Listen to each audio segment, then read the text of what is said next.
This is Danny Flexon here for Seconds Out. Delighted to be joined by former British champion, world title challenger, Liam Williams. Liam, how you doing, mate?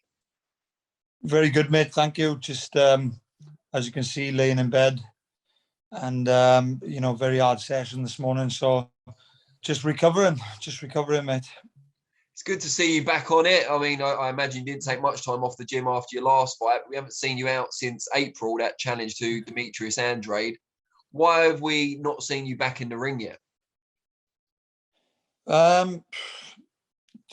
There's been a couple of things going on. Obviously, number one being I've had shoulder surgery, so that was obviously quite a big factor. But I've been back in the gym, just waiting on a couple of things to be sorted behind the scenes with my management and whatnot. So I'll be back by the end of the year. I'm thinking December. So I'm just waiting. To be honest with you, I'm hoping I'll know today, what the exact move is, where we're going to go next. When did you start having problems with the shoulder? To be honest with you, I had them through the whole camp of the Andrade fight. No excuses. I thought that, the better man won on the night, and fair play to him. But I had, as I said, I had the injury through the whole camp, and I didn't tell anyone. I didn't want to make anyone think that I wasn't 100%, I wasn't 100% really, but I didn't want any excuses. If I didn't think that I could pull off, the win and go ahead there, I wouldn't have taken the fight. So it was my choice to do that, and it just didn't work out for me. In what ways was Andrade better than you thought he was going to be? Because you were fully confident of the win. It didn't go your way, but it must be that there were certain things that he was better at when you actually got in with it. Yeah. Do you know, there was quite a lot of things. I obviously knew he was a very good boxer. I knew he was awkward. Being, the rangy southpaw that he is, being skillful alongside that, it's never going to be an easy task. But I was very confident in myself. I thought I could go there, stick it on him a little bit, and maybe just outwork him and get him down the stretch.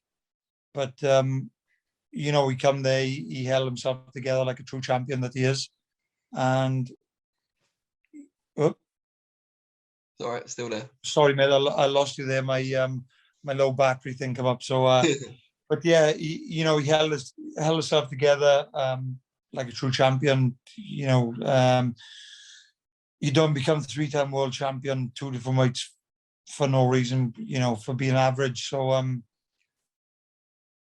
he just pulled it off, and he was very good on the night, and he was better than me. So, I'd love to get the opportunity again. I don't think for 1 minute he's going to just hand me another opportunity. I'll have to work myself back there. But in the meantime, there's obviously so many other big fights for me. We know he's an excellent fighter. Obviously, no one's beaten him as yet. But what do you feel you could have done differently? Because as you said, you'd love the opportunity again. What would you change?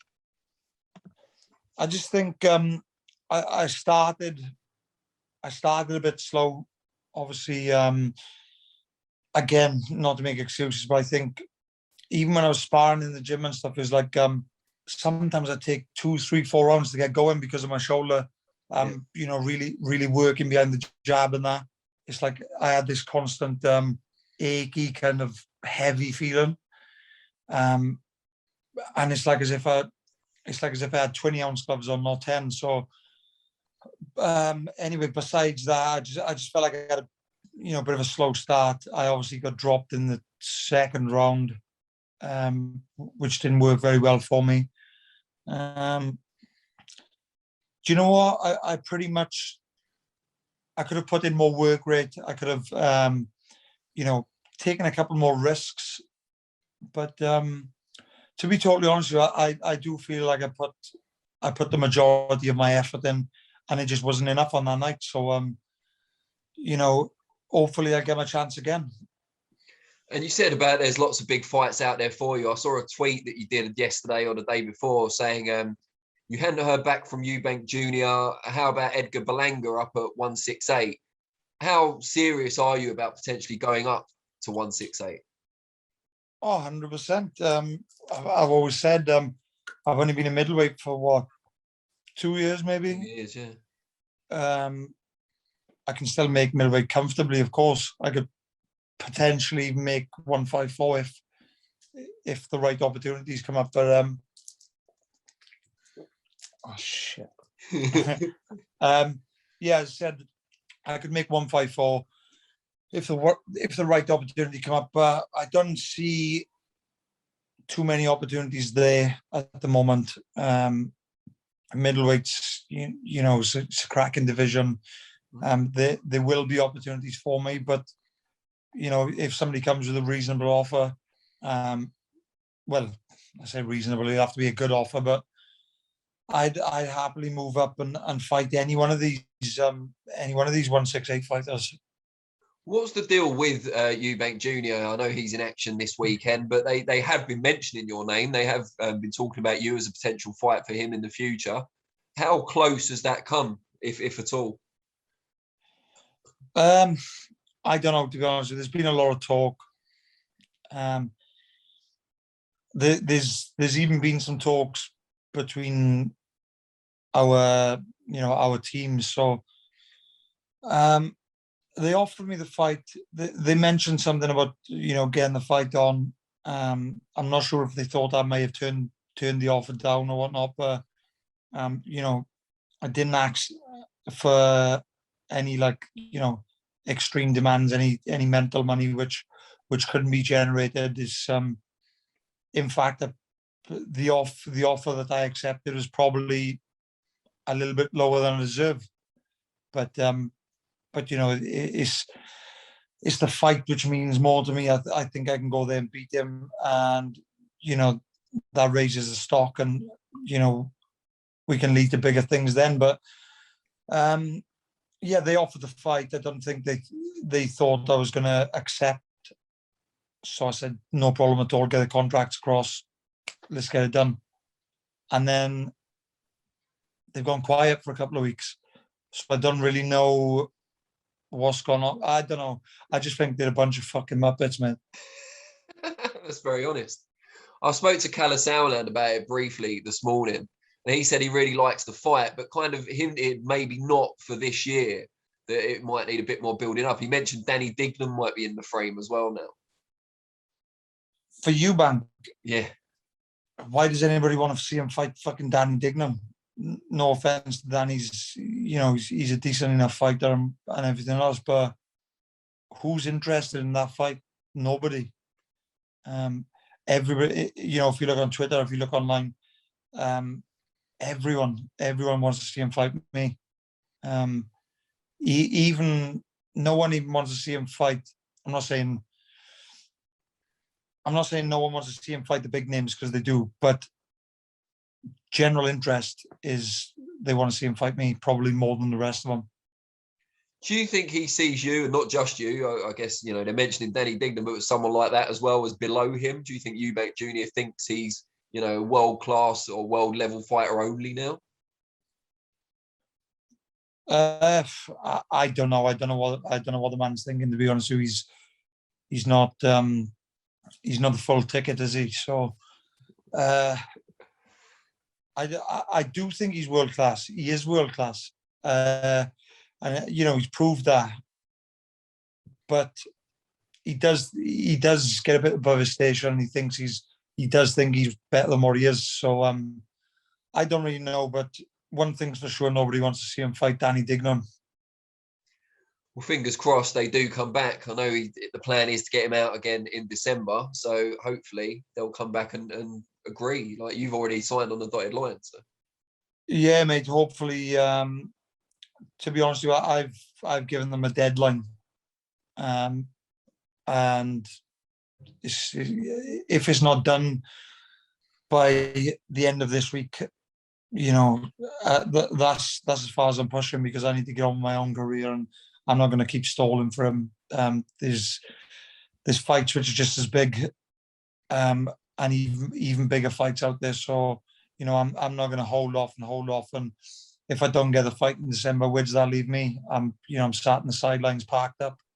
I need to get back active, so I'll give him, the next day or two, and if not, they can go and fucking shove the contracts up their ass because I'm moving on.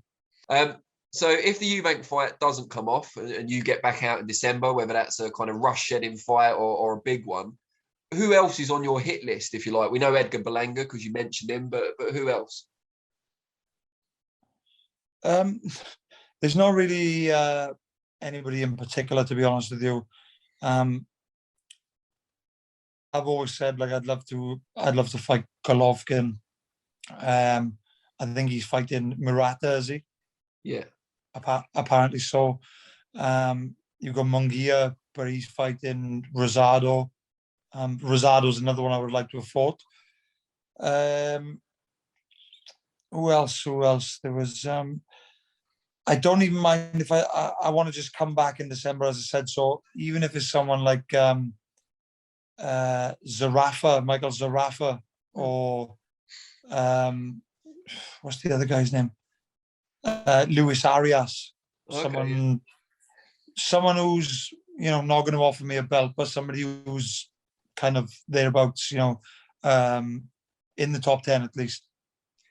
Jason Quigley's going to be fighting Andrade. You've obviously spent some time in the gym with Jason. I just need to add one person. Oh, God. Danny Dignam can get it as well. As I said, he's not someone on my hit list, but it was just a name you brought to my attention. So I think he's is he 18-0 or something? I think got a good world ranking, I think, as well with WBO. Exactly, yeah. So I'm just saying, nothing personal towards him, but that's just another one which could be, which could offer me a little bit of something, Good stuff. And yeah, Jason Quigley, someone you've spent some time in the Ingle gym with, now challenging Andrade. What do you make of that fight? Do you think he can be the one to inflict the first defeat on the guy's record? If Jason Quigley's such a nice boy, he's a very, very nice guy, and I've got all the respect for him. But if I'm just being totally honest with you, putting friendship aside, I don't think he's going to have what it takes to beat Andrade. He's very skillful. He can move. He can box. But I think you got to have that bit of ability, but you've also got to have that bit of nastiness and bit of punch power, and a bit of something to put a bit of fear into him and push him back onto his heels, and give it to him a little bit. That's fair enough. And another old rival of yours, Liam Smith, got a good win last week against Anthony Fowler. What did you make of that? And Fowler's someone you've sparred quite a lot. Yeah, I've sparred. I've shared the ring with Fowler quite a few times in sparring, and obviously boxed Smith. So, if I'm being honest with you, I had a good idea how the fight was going to pan out.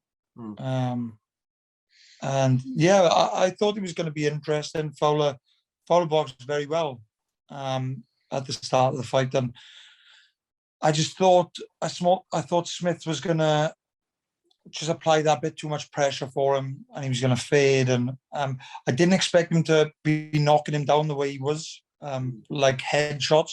I expected Fowler to maybe gas out and Smith maybe kind of stop him on his feet. But I actually won a couple of quid on that myself as well. So I wouldn't complain too much. Although I like Anthony, Smith, he's got that grit, doesn't he? And he's a tough man. He very much is.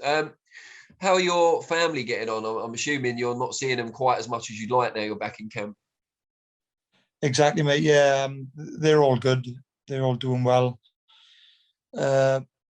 Just like you said, really, I'd like to be home a bit more, spending more time with them, and obviously my little girl, my little boy. The boy is just over 4 months now. Yeah. So obviously he's kind of at that stage where, when I'm away a lot, I do miss quite a bit. of him changing and whatever else. So, but you know, it's one of them things. This is what I chose to do. This is what I love to do, and you know, everybody understands. So it's all good. Good stuff. All right. Well, really, really appreciate your time. I hope next time we speak, there's a fight date in the books because we all want to see you back out. It's always exciting when you're in the ring. But yeah, well, hopefully Eubank watches this and maybe this persuades him to sign on the dotted line. Yeah, exactly, mate. I just think that's why I explained the situation of you know, them offering me the fight and me getting back saying yes. And now they've gone quiet. The reason I mentioned that, sorry, is because I think people should just know the type of guy he is. He's a shitbag. He constantly does it. He calls out the big names. He says he wants this guy, that guy, and then when the opportunity comes to him, he he just goes quiet or fights some other guy who's got nothing to offer him. Well, hopefully this shames his team into taking the fight with you because it's a fight we'd all like to see. 100%, mate. Yeah, be good.